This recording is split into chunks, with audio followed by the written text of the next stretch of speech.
Le château de Chenonceau, le plus petit mais le plus visité des châteaux de la Loire.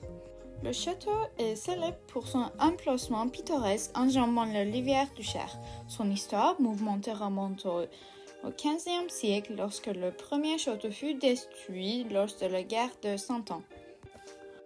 Le deuxième château, qui est construit au VIe siècle, fonde les vestiges d'un ancien moulin datant du XIIe siècle.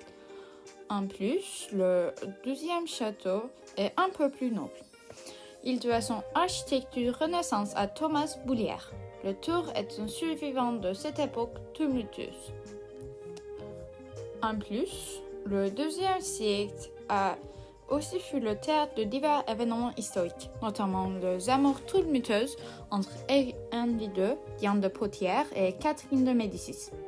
Diane, maîtresse du roi II, fut la première à embellir le château construisant la célèbre pont en arc qui enjambe la rivière.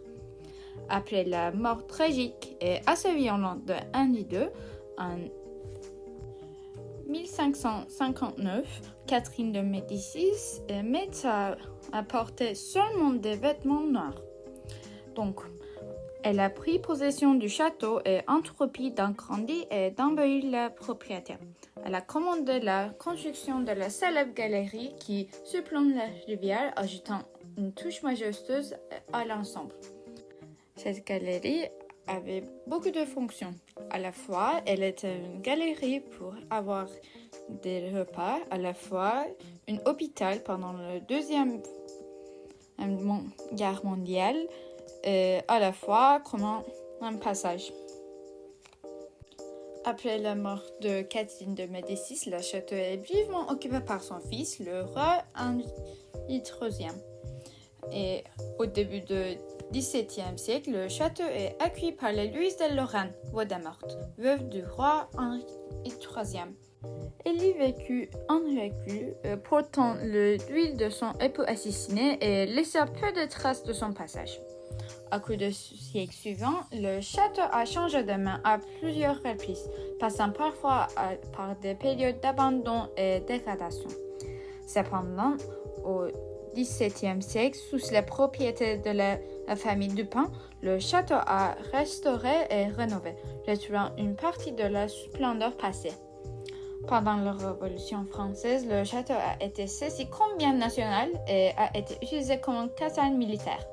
Il a également été vendu à plusieurs reprises comme bien national et a été menacé de destruction. Heureusement, il a été sauvé de la démolition par un négociant en bois de Tours, François-Marie Marquet, qui l'a racheté en 1864. Donc, on passe à une date un peu plus proche. Durant la Première Guerre mondiale, le château servit d'hôpital de campagne et il joua un petit rôle similaire lors de la Seconde Guerre mondiale.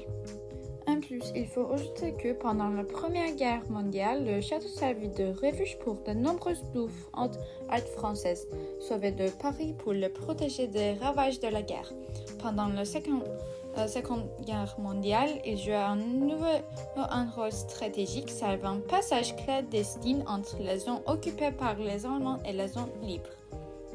Aujourd'hui, le château de Chenonceau est l'un des sites touristiques le plus visités en France, attirant de milliers de visiteurs chaque année pour admirer son architecture magnifique et de vivre ainsi de la Renaissance française.